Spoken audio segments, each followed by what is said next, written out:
అందరికీ మరొక మారు మన ప్రభువును రక్షకుడైన యేసు క్రీస్తు వారి దివ్యనామములో ఈ రాత్రి కాల వేళ శుభాలు వందనాలు తెలియజేస్తూ ఈ యొక్క ధ్యాన కుడికిలోనికి ప్రాముఖ్యంగా వాక్య సందేశములోనికి మిమ్మల్ని అందరినీ ప్రేమపూర్వకంగా ఆహ్వానిస్తున్నాం. చదువుబడిన దైవలేఖన భాగాన్ని మనము గమనిస్తే ఇక్కడ యేసుక్రీస్తు వారు తెలియజేసినటువంటి మాటలు మనందరికీ చాలా సుపరిచితమైనటువంటి మాటలే. ఏమంటున్నాడు?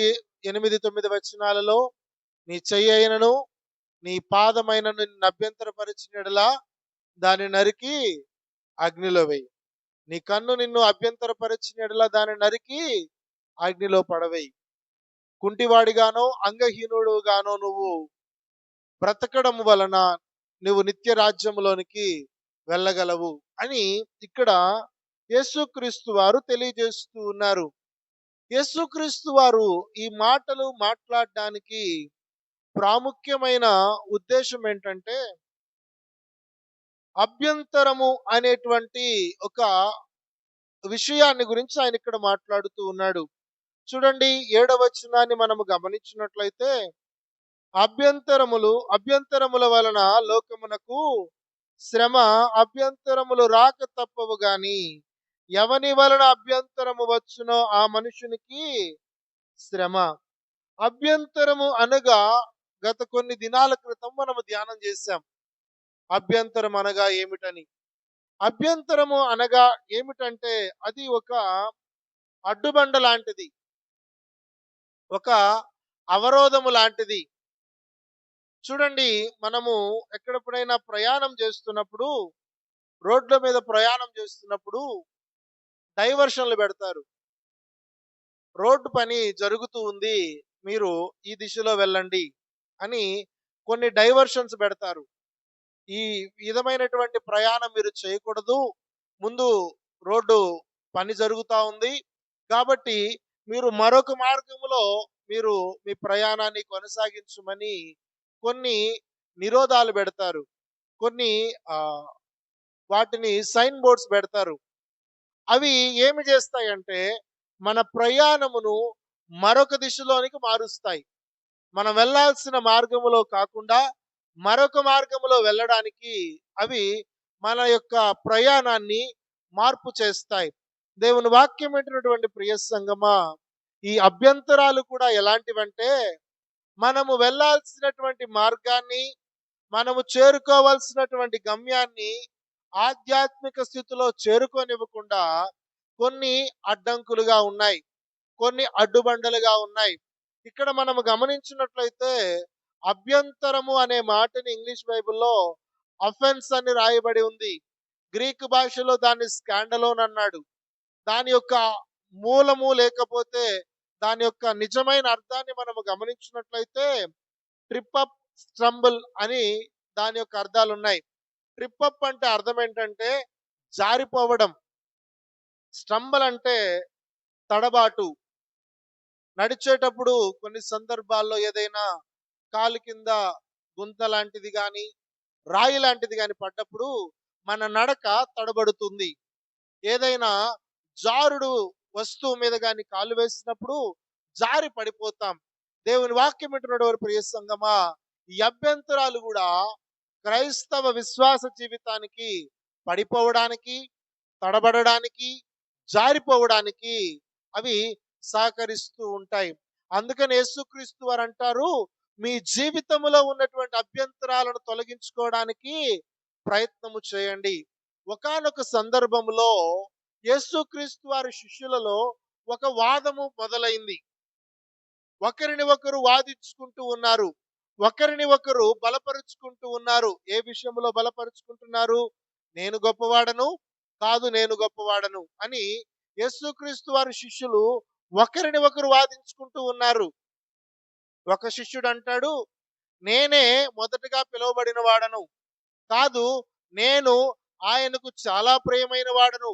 మరొకరు అంటారు, కాదు కాదు నేను ఆయనకు అంతరంగిక శిష్యుడను, లేదు ఆయనకు భోజనము తెచ్చేవాడను నేనే, లేదు ఆయన ఎక్కడికి వెళ్ళమన్నా వెళ్ళేవాడను నేనే అని ఒకరినొకరు మేము గొప్పవారము, లేకపోతే మేము గొప్పవారము, యేసుక్రీస్తు వారికి దగ్గరగా ఉన్నాము, పరిచర్య చేస్తున్నాము కాబట్టి మేము పరలోక రాజ్యంలో గొప్పవారిగా ఉంటాం, మేము పరలోక రాజ్యంలో ఉన్నతమైన స్థితిలో ఉంటామని ఒకరిని ఒకరు వాదించుకుంటూ తమ వాదమే గొప్పదని వారు భావించుకుంటూ ఉన్నారు.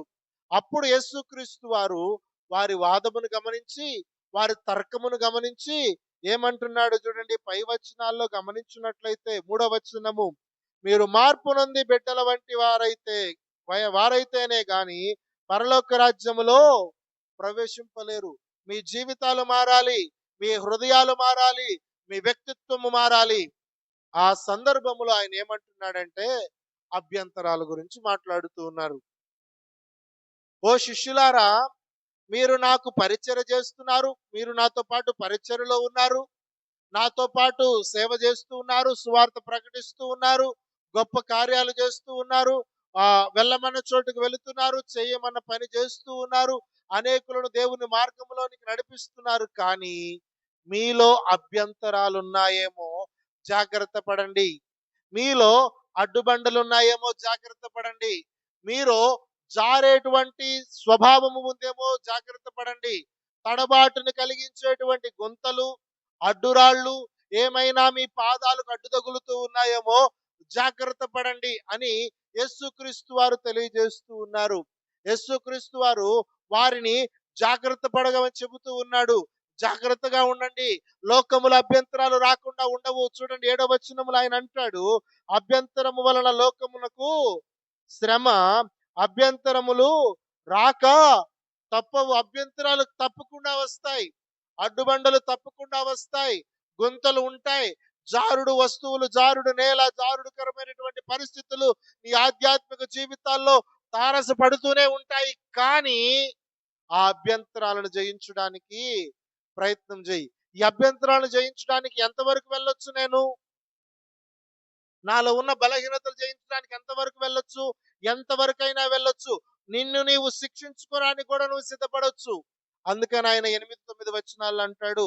చూడండి 8వ వచనంలో ఏమంటాడు, కాగా నీ చెయ్యి అయినను నీ పాదమైనను నిన్ను అభ్యంతరపరిస్తే, నీకు అడ్డుగా నీ చెయ్యి ఉంటే, నీకు అడ్డుగా నీ పాదం ఉన్నట్లయితే దానిని నరికి నీ యొద్ద నుండి పారవేయి. చూడండి 9వ వచనంలో అంటాడు, నీ కన్ను నిన్ను అభ్యంతరపరిచిన యెడల దాన్ని పెరికి నీ యొద్ద నుండి పారవేయము.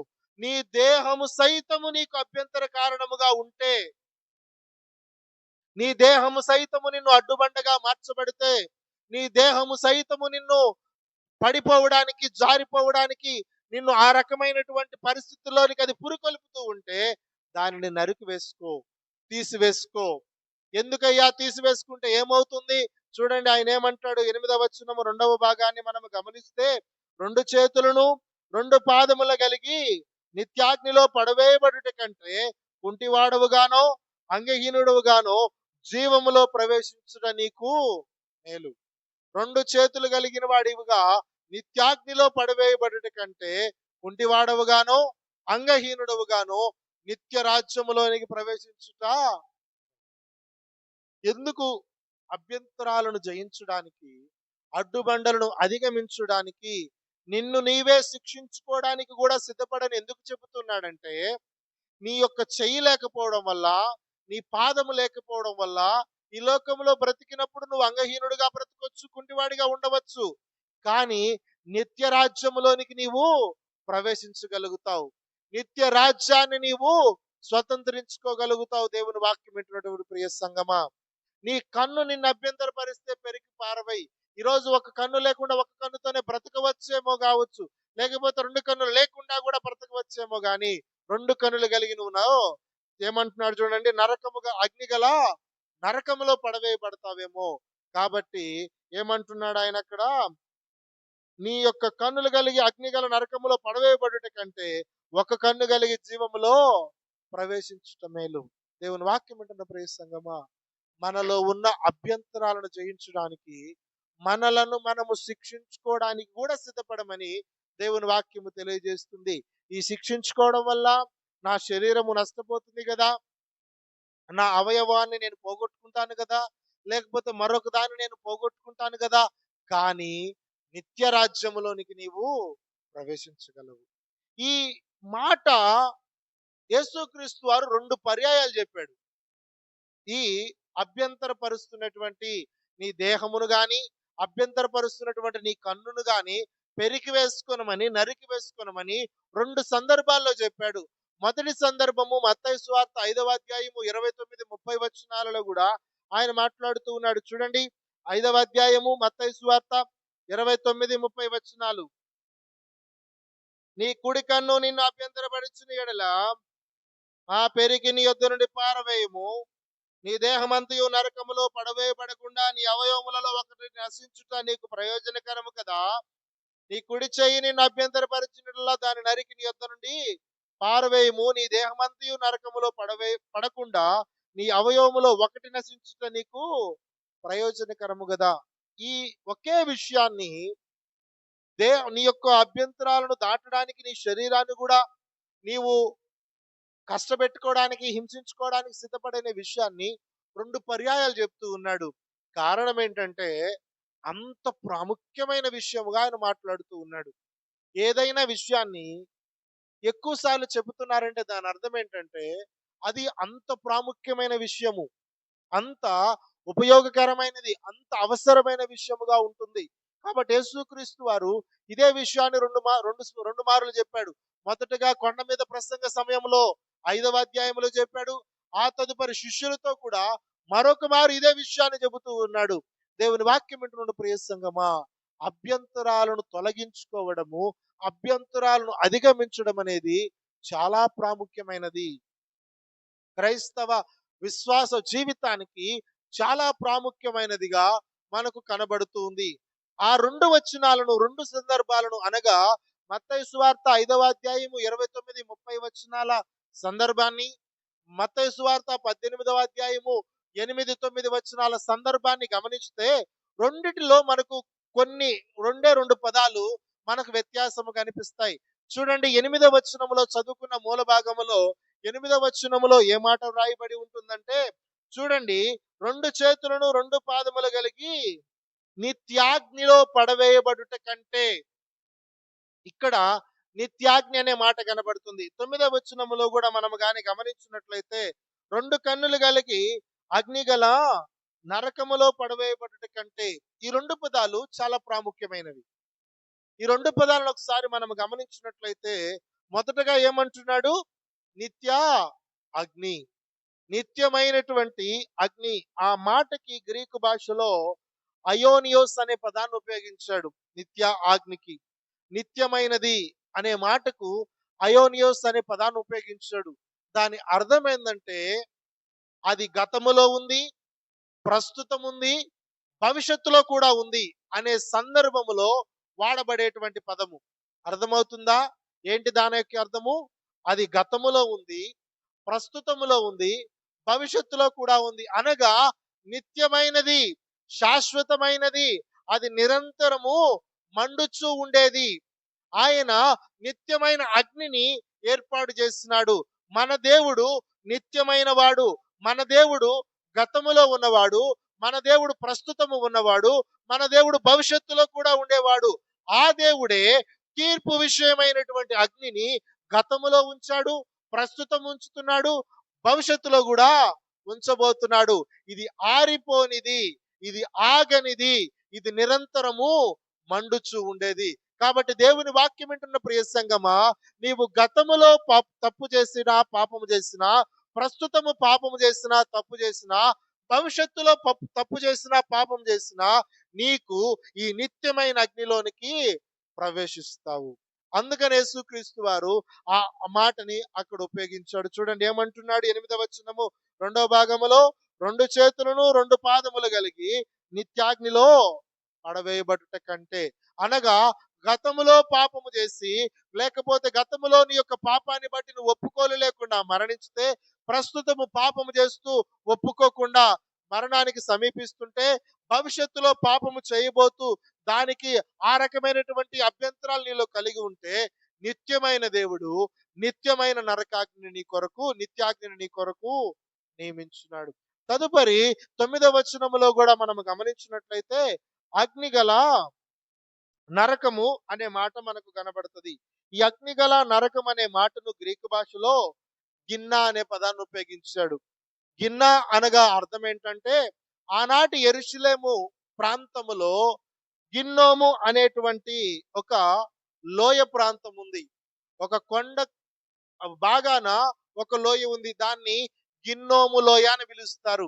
ఈ గిన్నోము లోయ యొక్క ప్రత్యేకత ఏంటంటే, ఏదైతే పనికిరాని వస్తువులున్నాయో, ఉపయోగపడని వస్తువులున్నాయో, ఏదైతే అవసరపడవో వాటన్నిటిని ఆ లోయలో వేసి కాల్చివేసేవారు.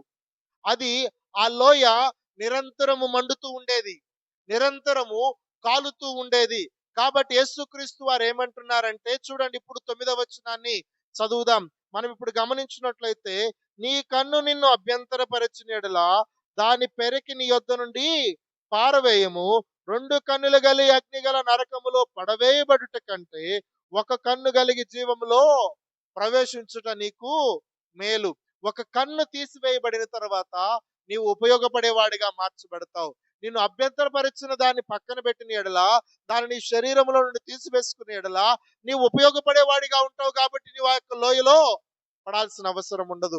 లేదు, నా శరీరము నన్ను అభ్యంతరపరిచినా పర్లేదు, నా ఆలోచనలు నన్ను అభ్యంతరపరిచినా పర్లేదు, నా దేహము నా అవయవాలు నన్ను అభ్యంతరపరిచినా పర్లేదంటే, నువ్వు మొత్తముగా వెళ్ళి ఒక ఉపయోగపడని వాడి వలె, ఉపయోగపడని దాని వలె ఆ లోయలో పడి, ఆ గిన్నెం అనేటువంటి లోయలో నిరంతరము కాలుతున్నటువంటి అగ్నిలో నీవు కూడా పాలు పంపులు పొందుకుంటావు. దేవుని వాక్యం వింటున్న ప్రియ సంగమా, యేసుక్రీస్తు వారు మాట్లాడుతున్న ఉద్దేశం ఏమిటి ఒకసారి మనం గాని గమనించగలిగితే, మన జీవితాల్లో అడ్డుగా ఉన్నవి దేవుని దగ్గరకు చేర్చనివ్వకుండా, దేవుని దగ్గరకు వెళ్ళనివ్వకుండా, దేవుని చిత్తాన్ని నెరవేర్చకుండా, దేవుని ఆలోచనల ప్రకారం బ్రతకనివ్వకుండా, మన దేహమైనను మనలను అభ్యంతరపరిచిన దాన్ని మనలో నుండి తీసివేసుకోవడానికి మనము సిద్ధపడాలి. ఎందుకంటే ఈ లోకములో నీ శరీరము శాశ్వతము కాదు. ఈ లోకములో నీ జీవము శాశ్వతము కాదు. ఈ లోకములో నీ యొక్క అవయవాలు శాశ్వతము కాదు. ఒకరోజు నీ అవయవాన్ని నువ్వు మరణించిన తర్వాత నీ అవయవాలు ఒకదాని తర్వాత ఒకటి డీకంపోజ్ అయిపోతాయి. ఒకదాని తర్వాత ఒకటి మట్టిలో కలిసిపోతాయి. నీ వెంట్రుకలు రాలిపోతాయి, నీ కళ్ళు బయటకు వచ్చేస్తాయి, నీ పళ్ళు రాలిపోతాయి, నీ ఎముకలు పోతాయి, నీ మాంసము పోతుంది, నీ రక్తము క్షీణించిపోతుంది, సమస్తము నశించిపోయి మట్టిలోనికి చేర్చబడుతుంది. అది శాశ్వతము కాదు, అది నిత్యము కాదు. మరి ఏది నిత్యము? మన ఆత్మ నిత్యమైనది, మన ఆత్మ శాశ్వతమైనది. మన ఆత్మ నిత్యమైనటువంటి నరకాగ్నిలోనికి పోవాలా, నిత్యమైనటువంటి జీవములోనికి పోవాలా అనే దానిని మన శరీరం మీద ఆధారపడి ఉంటుంది. మన యొక్క మనలో ఉన్నటువంటి అభ్యంతరాల మీద ఆధారపడి ఉంటుంది.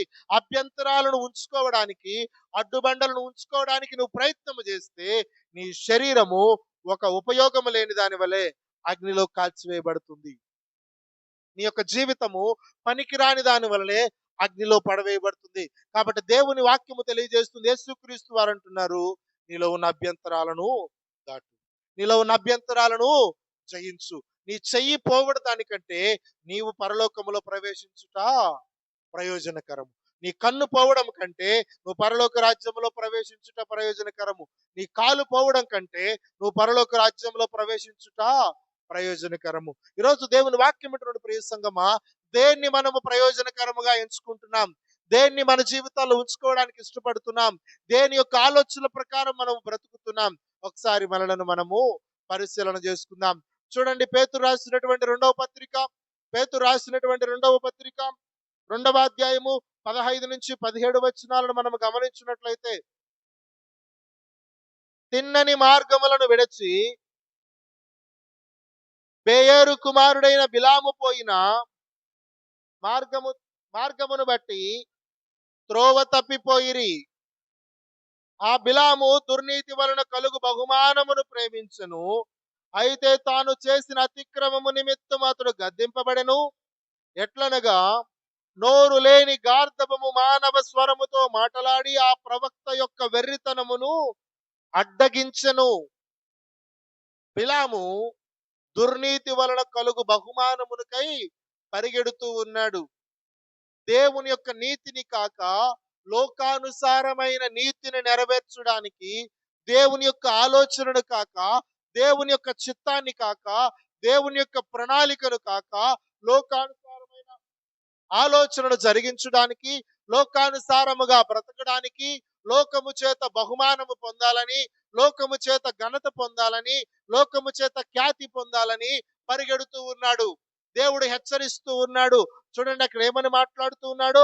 ఆయన గద్దించాడు. ఎట్లా గద్దించాడు? నోరు లేని గార్ధబము మానవ స్వరముతో మాటలాడి ఆ ప్రవక్త యొక్క వెర్రితనమును అడ్డగించింది.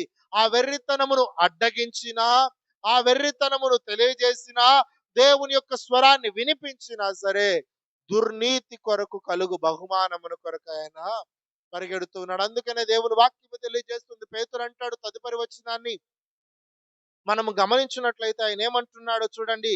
వీరు నీళ్లు లేని బావులను పెనుగాలికి కొట్టుకొని పోవు మేఘములనై ఉన్నారు. వీరి కొరకు గాఢాంధకారము భద్రము చేయబడి ఉన్నది. ఇటువంటి వ్యక్తిత్వము కలిగిన వారు ఎటువంటి వారంటే నీరు లేని బావులను, తదుపరి ఏమంటున్నాడు? పెనుగాలికి కొట్టుకొని పోవు మేఘములు. నీరు లేని బావి దేనికి ఉపయోగపడదు? పెనుగాలికి కొట్టుకొని పోయే మేఘము అనగా అర్థమైందంటే దానిలో వర్షించగలిగినటువంటి శక్తి దానిలో లేదు. అది కూడా ఉపయోగం లేనిది. ఉపయోగము లేని వాటిని దేనికి సిద్ధపరిచారు? అక్కడ ఏమంటున్నాడు? గాఢాంధకారము సిద్ధపరచబడింది. ఇంతకు ముందు మనం చదువుకున్నటువంటి మూలవచనంలో ఏమంటాడు ఆయన? మీ కొరకు అగ్నిగల నరకములో పడవేయబడుతుంది. అనగా ఉపయోగపడని నిరుపయోగమైనటువంటి అవసరత లేని వాటిని గిన్నోము లోయలో ఏ విధముగా పడవేసి కాలుస్తారో, ఈరోజు ఉపయోగపడినటువంటి జీవితాన్ని, ఉపయోగపడినటువంటి బ్రతుకును, ఉపయోగం లేనటువంటి ఆధ్యాత్మిక జీవితాన్ని జీవిస్తూ ఉంటే నరకాగ్నిలోను, అదే విధముగా గాఢాంధకారములోను నీవు పాలు పంపులు పొందుకుంటావు. దేవుని వాక్యం వింటున్నటువంటి ప్రియ సంగమా, ఒకసారి మన జీవితాలను మనము పరిశీలన చేసుకుందాం. దుర్నీతి వలన కలుగు బహుమానమునకై బిలాము పరిగెడుతూ ఉన్నాడు. దుర్నీతి వలన కలుగునటువంటి బహుమానము కొరకు పరిగెడుతూ ఉన్నాడు. తన యొక్క అభ్యంతరాన్ని జయించలేకపోతూ ఉన్నాడు. తనలో ఉన్నటువంటి బలహీనతను జయించలేకపోతున్నాడు. లూకా సువార్త 18వ అధ్యాయము 22 నుంచి 23 వచనాలను మనం గమనిస్తే, లూకా సువార్త 18వ అధ్యాయము 22 నుంచి 23 వచనాలు. యేసు విని, నీకింకా ఒకటి కొదువుగానున్నది. నీకు కలిగినవన్నీ అమ్మి బీదలకిమ్ము, అప్పుడు పరలోకమందు నీకు ధనము కలుగును. నీ వచ్చి నన్ను వెంబడించుమని అతనితో చెప్పెను. అతడు మిక్కిలి ధనవంతుడు గనుక ఈ మాటలు విని మిక్కిలి వ్యసనపడగా, అయ్యా నీవు చాలా భక్తిగా ఉన్నావు, నీవు చాలా దేవుని యొక్క ఆజ్ఞలను శిరసా వహిస్తున్నావు, నువ్వు అన్ని రకాలైనటువంటి పరిస్థితులు జరిగిస్తూ ఉన్నావు, చాలా అద్భుతము, నీ ప్రార్థన అద్భుతము, నీ యొక్క భక్తి అద్భుతము, నీ యొక్క బోధనా విధానం అద్భుతం, అన్ని చక్కగా ఉన్నాయి. కానీ నీ జీవితంలో ఒక అడ్డుబండి ఉంది, ఒక అవాంతరం ఉంది, ఒక తడబాటు కలిగించేటువంటి ఒక గొయ్య, ఒక గుంత నీ జీవితంలో ఉంది. దాన్ని తొలగించుకో. ఏంటి ప్రభువా అది? నీ యొక్క ఆస్తిని అమ్మి పేదలకిచ్చి నీవు నన్ను వెంబడించు. అతను తన యొక్క ధనాన్ని జయించలేకపోయినాడు. చూడండి ఏమంటున్నాడు 23వ వచనము. అతడు మిక్కిలి ధనవంతుడు గనక ఈ మాటలు విని మిక్కిలి వ్యసనపడ్డాడు. దేవుని సన్నిధిలో వ్యసన పడుతూ ఉన్నాడు. వదులుకోవడానికి ఇష్టపడడం లేదు, విసర్జించడానికి ఇష్టపడడం లేదు. అనగా తన ధనమును అంతగా ప్రేమిస్తున్నాడు. దేవుని వాక్యము తెలియజేస్తుంది, నీలో ఉన్న అడ్డుబండ ఏదైనా తొలగించుకో.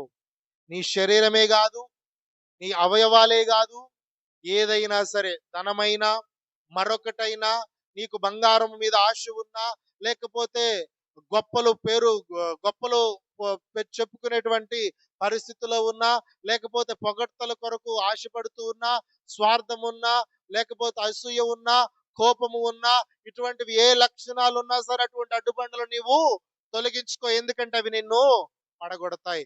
చూడండి యేసుక్రీస్తు వారు అంటారు తదుపరి వచనాల్లో మనము గమనించినట్లయితే, ఆస్తి గలవారు దేవుని రాజ్యంలో ప్రవేశించుట ఎంతో దుర్లభము, ధనవంతుడు దేవుని రాజ్యములో ప్రవేశించుట కంటే సూదెబెజ్జములో ఒంటె దూరుట సులభము. ధనవంతుడు దేవుని యొక్క రాజ్యములో ప్రవేశించుట కంటే సూదెబద్ధములో ఒంటె దూరుట సులభము. దేవుని వాక్యం వింటున్నటువంటి ప్రియ సంగమా, మన అడ్డుబండలు ఏవిట్లాంటివంటే అంత ఘోరమైనటువంటి పరిస్థితిలోనికి మనల్ని నడిపిస్తాయి. ఆయన అంటున్నాడు, ధనవంతుడు పరలోక రాజ్యంలోనికి రాలేడు, గాని సూదెబద్ధములో ఒంటె దూరగలదు. దేవుని వాక్యం వింటున్నటువంటి ప్రియ సంగమా, మన అడ్డుబండలు అంత ఘోరమైనవి, అంత కఠినమైనవి. దేవుని వాక్యం వింటున్నటువంటి ప్రియ సంగమా, ఒకసారి మనలను మనము పరిశీలన చేసుకుందాం. మన జీవితాలను మనం పరిశీలన చేసుకుందాం. ఒక వ్యక్తి ఉన్నాడు, ధనానికి ఆశపడ్డాడు. ఒక వ్యక్తి ఉన్నాడు, లోకానికి ఆశపడ్డాడు. వెళ్ళాడు ప్రధాన యాజకుల దగ్గరికి వెళ్ళి, నేను యేసుక్రీస్తు వారిని అప్పగిస్తే నాకేమిస్తారు మీరు? ఏమివ్వగలరు మీరు? నేను మీకు 30 వెండి నాణాలు ఇస్తామన్నప్పుడు ఆ ఒప్పందానికి, యేసుక్రీస్తు వారిని అప్పగించడానికి ఆయన ఒప్పందం కుదుర్చుకున్నాడు. 30 వెండి నాణాలు తీసుకున్నాడు. యేసుక్రీస్తు వారిని అప్పగించడానికి ఎదురు చూస్తూ ఉన్నాడు. ఒక దినం వచ్చింది, యేసుక్రీస్తు వారిని అప్పగించాడు. యేసుక్రీస్తు వారిని అప్పగించినాడు. అప్పగించిన తర్వాత నుంచి ప్రశాంతమైనటువంటి జీవితం లేదు. చూడండి, లూకా సువార్త క్షమించండి, మత్తయి సువార్త 27వ అధ్యాయము 3-5 వచనాలు. మత్తయి సువార్త 27వ అధ్యాయము 3-5 వచనాలు. ఆయనకు శిక్ష విధింపబడగా చూచి పశ్చాత్తాపపడి ఆ 30 వెండి నాణెములు ప్రధాన యాజకుల యొద్దకును పెద్దల యొద్దకును మరలా తెచ్చి, నేను నిరపరాధ రక్తమును అప్పగించి పాపము చేసినని చెప్పెను. వారు దానితో మాకేమి, నీవే చూచుకొనమని చెప్పగా, అతడు ఆ వెండి నాణెములు దేవాలయములో పారవేసిపోయి ఉరిపెట్టుకొనెను. దేవుని వాక్యం అంటున్న ప్రియ సంగమా, తప్పు చేసి దేవుని యొక్క, అయ్యా మీలో సాతానుడు ప్రవేశించబోతున్నాడు, మీలో అభ్యంతరాలు రాబోతున్నాయి, జాగ్రత్త పడమని దేవుని వాక్యము తెలియజేసినప్పటికీ, యేసుక్రీస్తు వారు అనేక పర్యాయాలు హెచ్చరించినప్పటికీ హెచ్చరికలను బేఖాతరు చేసి, హెచ్చరికలను పట్టించుకోకుండా సాతానుకు స్థానం ఇచ్చాడు. తత్ఫలితంగా ఏమైంది అంటే, చూడండి, అపోస్తుల కార్యము 1వ అధ్యాయము 20వ వచనాన్ని మనం గమనించినట్లయితే, అపోస్తుల కార్యములు 1వ అధ్యాయము 20వ వచనము,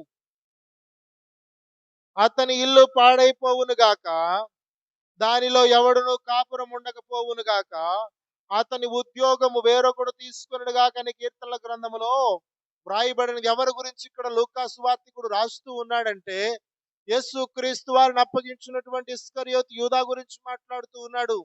అతని ఇల్లు పాడైనటువంటిదిగా మార్చబడింది, అందులో ఎవడును కాపురం ఉండలేదు, అతని ఉద్యోగము వేరొకడు తీసుకున్నాడు. దేవుని వాక్యం ఉంటున్న ప్రియ సంగమా, మనకు రావాల్సినది మరొకరు పొందుకుంటారు.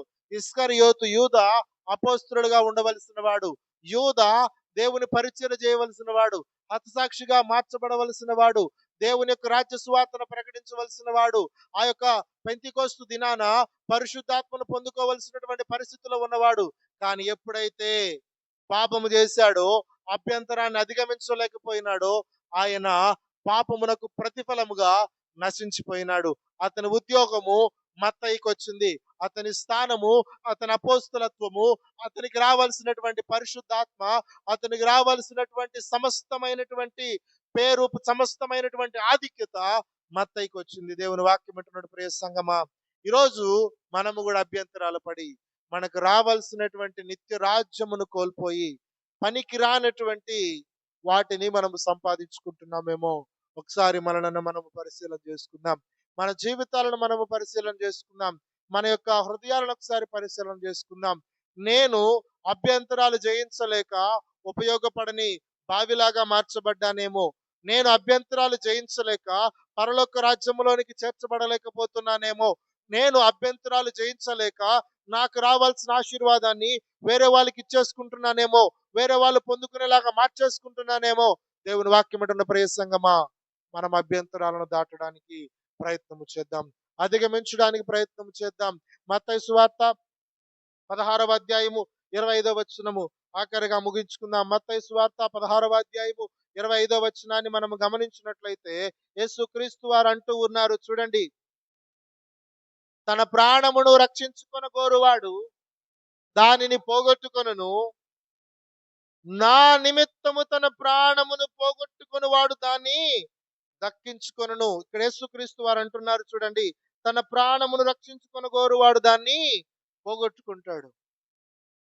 ఆస్తిని రక్షించుకొనగోరు వాడు ఆస్తిని పోగొట్టుకున్నాడు, సమస్తాన్ని పోగొట్టుకున్నాడు. ధనవంతుడైనటువంటి వ్యక్తి సమస్తాన్ని పోగొట్టుకొని నిత్యాగ్నిలో పడ్డాడు. ధనము కొరకు లేకపోతే లోకములో ఆధిక్యతల కొరకు పరిగెత్తినటువంటి ఇస్కరియోతు యూదా తన ఉద్యోగాన్ని పోగొట్టుకున్నాడు, తన స్థానాన్ని పోగొట్టుకున్నాడు, తన ఇంటిని పాడు దిబ్బగా మార్చుకున్నాడు. దేవుని మాటను, దేవుని నీతిని నెరవేర్చకుండా దుర్నీతిని నెరవేర్చడానికి పరిగెత్తినటువంటి బిలాము దేవుని సన్నిధిలో నుండి వెలివేయబడ్డాడు. ఈరోజు దేవుని వాక్యం ఉంటున్న ప్రియ సంగమా, దేన్ని రక్షించుకోవడానికి మనము పరిగెత్తుతున్నాం? ఆయన అంటాడు, నా నిమిత్తము తన ప్రాణమును పోగొట్టుకుని వాడు దానిని దక్కించుకుంటాడు, నిత్య రాజ్యములోనికి వాడు ప్రవేశిస్తాడు. నిత్యమైనటువంటి దేవుని రాజ్యములోనికి, పరిశుద్ధమైనటువంటి దేవుని రాజ్యములోనికి ప్రవేశిస్తాడు. సాతానుడు మనలను అనేక రకాలైనటువంటి విషయాలలో మనలను ప్రేరేపిస్తూ ఉండవచ్చు, మనలను పురికొల్పుతూ ఉండవచ్చు. కానీ వాటిని జయించగలిగితే, మనము ప్రకటన గ్రంథంలో గమనించాము కదా, ఆ యొక్క సర్పము కావచ్చు, ఆ యొక్క క్రూర మృగము కావచ్చు, అనేకులను లోపరుచుకున్నారు, అనేకులకు ముద్ర వేశారు. అనేకులు ఆ యొక్క మృగము దగ్గరికి వెళ్ళి, నీకు సాటి అయినది ఏమైనా కలదా, నీకంటే బలమైన వారు కలరా అని ఆ మృగానికి సాగిలపడిన వారందరూ కూడా ఒక దినాన భయంకరమైనటువంటి శిక్షలోనికి పాలు పంపులు పొందుకున్నారు. దేవుని వాక్యం వింటున్న ప్రియ సంగమా, అంత్యదినాన తీర్పు ఉంది. ఆ తీర్పు జరిగే సమయానికి మన యొక్క ఆధ్యాత్మిక స్థితిని మార్చుకుందాం. మన అడ్డుబండలను జయిద్దాం, మన అడ్డుగోడలను జయిద్దాం. మనలో ఉన్నటువంటి జారుడు లేకపోతే తడబాటును ఇచ్చేటువంటి ఆ యొక్క పరిస్థితులను అధిగమించడానికి ప్రయత్నం చేద్దాం.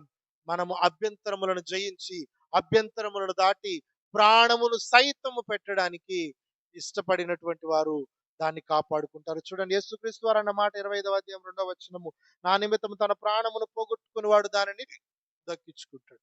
ఈరోజు దేవుని వాక్యమైనటువంటి ప్రియ సంగమా, మనము దేని కొరకు ప్రయాసపడుతున్నాము, దేని కొరకు మనము ప్రాకులాడుతున్నాము, ఒకసారి మనలను మనము పరిశీలన చేసుకుందాం. మన జీవితాలను పరిశీలన చేసుకుందాం, మన క్రియలను పరిశీలన చేసుకుందాం, మన వ్యక్తిత్వాన్ని, మనలను మనం విమర్శ చేసుకుందాం. మన జీవితాల్లో ఇంకను అభ్యంతరాలు, అడ్డుబండలు ఉన్నాయేమో ఒకసారి పరిశీలన చేసుకొని వాటిని అధిగమించడానికి ప్రయత్నం చేద్దాం. అటువంటి కృపను పరిశుద్ధాత్మ దేవుడు మనందరికి దయచేయును గాక. ఆమేన్. దేవుడి